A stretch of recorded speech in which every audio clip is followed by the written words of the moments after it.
Hello, I'm Daniel, and I'm here to tell you about Poland's secret communist plot. You won't believe it. Polish Communist Party. The interwar Communist Party of Poland, KPP, was a communist party active in Poland during the Second Polish Republic. It resulted from a merger in December 1918 of the Social Democracy of the Kingdom of Poland and Lithuania, SDKPiL, and the Polish Socialist Party PPS left, into the Communist Workers' Party of Poland, Komunistyczna Partia Robotnicza Polski, KPRP. The Communists were a small force in Polish politics. The Communist Party of Poland, until 1925 the Communist Workers' Party of Poland, was an organization of the radical left.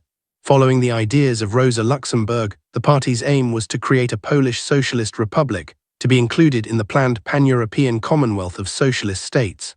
The party did not support the formation of the Second Polish Republic in 1918, and supported the Bolsheviks, led by Vladimir Lenin, in the 1920 Polish-Soviet War.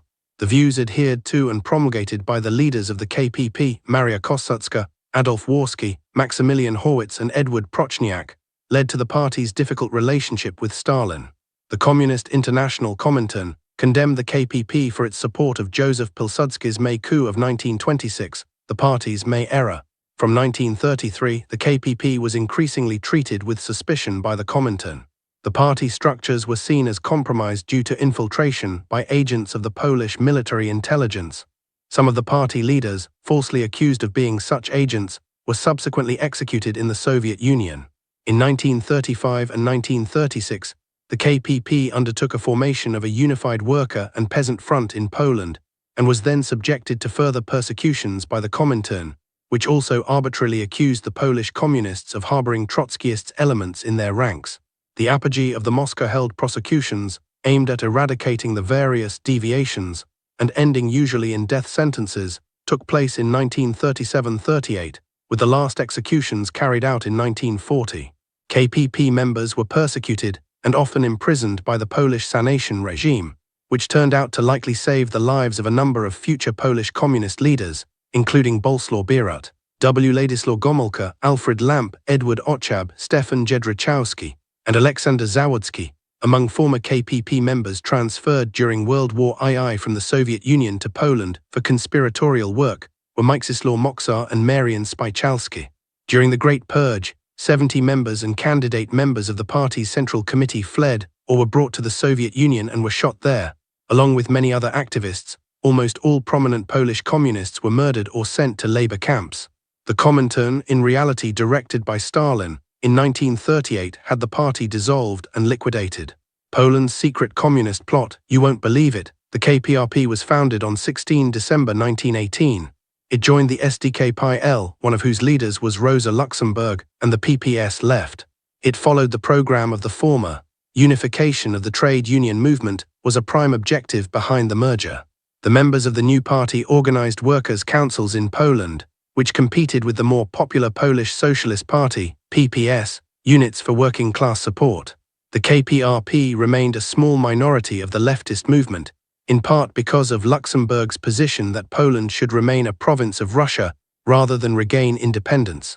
In March 1919, through its representative Joseph Unschlicht, the KPRP took part in the founding of the Communist International Comintern, or the Third International, in Moscow. Poland harbored a clandestine network of resistance fighters dedicated to overthrowing the communist regime. The KPRP opposed Poland's war against Soviet Russia of 1919–21. During the fighting, the KPRP's legal status was legislatively taken away. The Communist Party would remain an underground organization in Poland until its demise. Due to the support for the government provided by pro-independence socialists of the PPS, efforts by the KPRP to agitate for workers' solidarity with the Red Army were forestalled.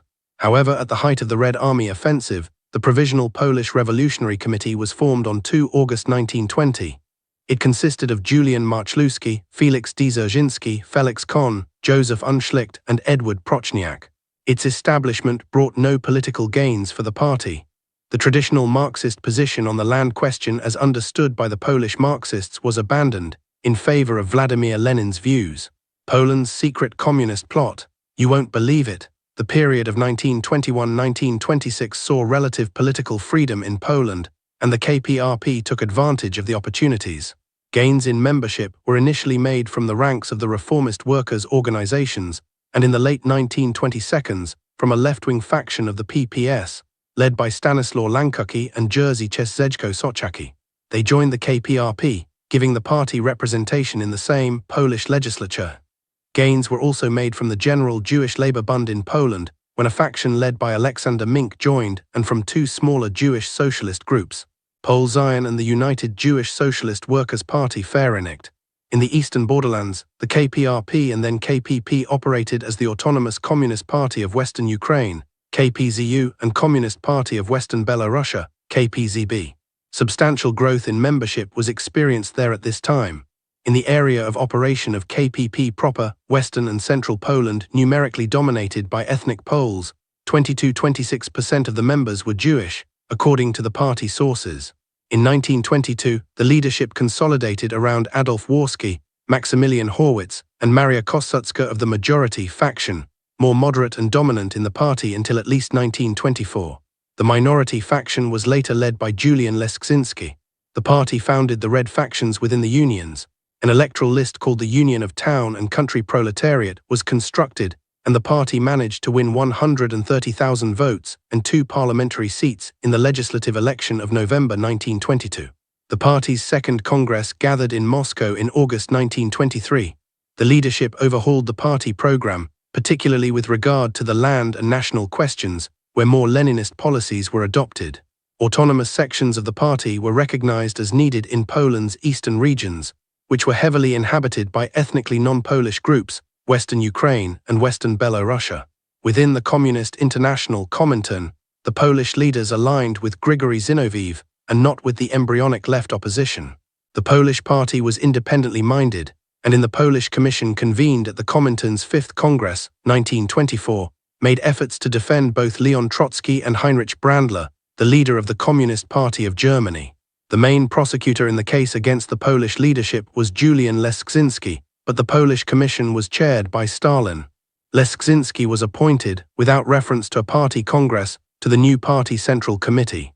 His task was to Bolshevize the KPRP. The party's third congress gathered at Minsk in March 1925 with the slogan Bolshevization of the party. This meant that the basic party unit was to be a workplace cell, and an all-powerful party apparatus was constructed to decide policy. All factional tendencies were banned. Significantly, the party's name was contracted to Communist Party of Poland, KPP. Despite being endorsed by the leadership of the Comintern, Leszczynski's leadership group was independently minded enough to adopt positions on Germany, Bulgaria, and France contrary to those of the Comintern. It was removed from office by yet another Polish commission. Warski returned to the leadership, and the party again pursued attempts to build a united front with the PPS. Poland's history is filled with hidden dangers and clandestine operations, and now we're about to uncover a shocking secret plot that changed the course of the nation forever. Maria Kossucka. Poland's democratically elected coalition government was conflicted, and in 1926 faced serious trouble of economic and other nature. On 12 May, the still popular semi-retired General Józef Pilsudski initiated a coup d'état. Pilsudski, who in his youth and before World War I was a leader of the Polish Socialist Party, PPS, retained in many circles a reputation as a friend of the left, and the Polish communists were among those confused by his present actions. When railway workers went on strike, the PPS declared a general strike. Even the tiny and illegal Polish Communist Party announced support for what they termed Pilsudski's revolutionary armies. The railway workers were vital, because during the fighting they blocked troop trains trying to deliver reinforcements for the government. On 14 May, the government leaders decided to stop resisting the coup and resigned. During Pilsudski's May coup, the KPP engaged in street battles with troops loyal to the government of Wincenty Witos, which it called fascist.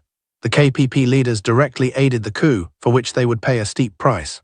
After the events, Stalin sharply denounced the KPP leadership, and they were eventually ousted for their May error. The debate over the May error was getting increasingly venomous before and during the party's 4th Congress in September 1927 in Moscow.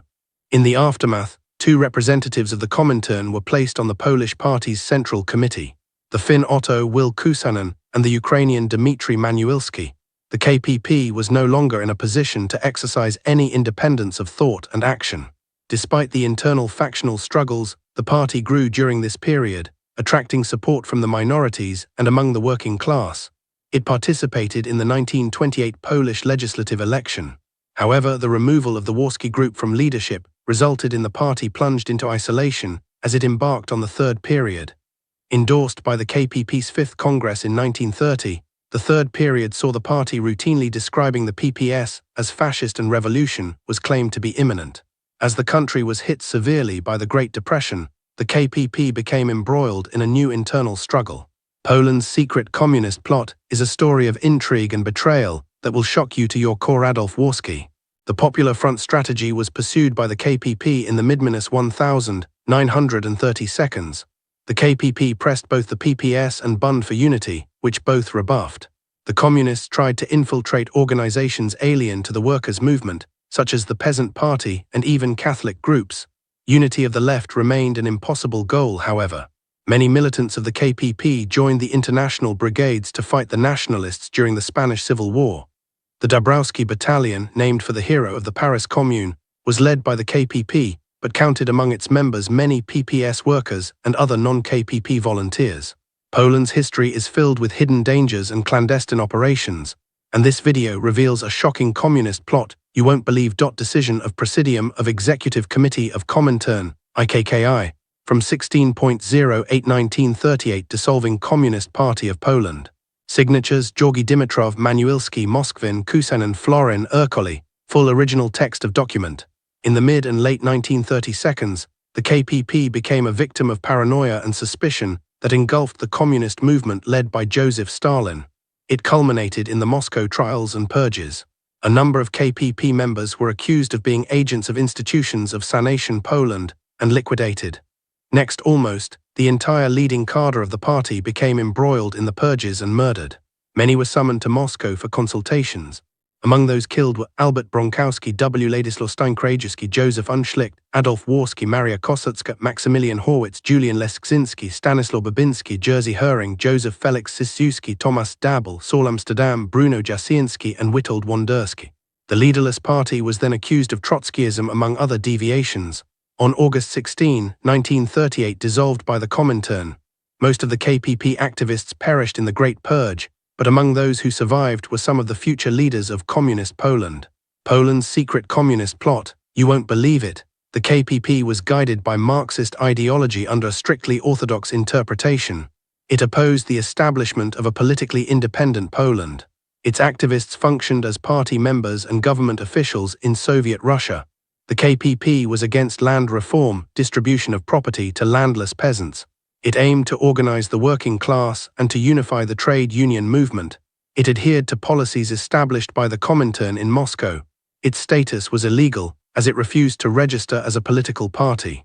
Poland's secret communist plot, you won't believe it. The party had a large Jewish membership comparatively to the population of Poland, whereby 10% were Jewish. 50% of the party's youth section and 25% of its adult membership were Jewish in 1930. Meaning that 1 in 300-500 Polish Jews were members of the party at this time. This proportion of Jewish membership was significantly higher in the cities. Arriving from the Soviet Union, a group of Polish communists was parachuted into occupied Poland in December 1941. With Stalin's permission, in January 1942 they established the Polish Workers' Party, a new communist party. A clandestine network of Polish intellectuals and resistance fighters plotted against the Soviet-backed government.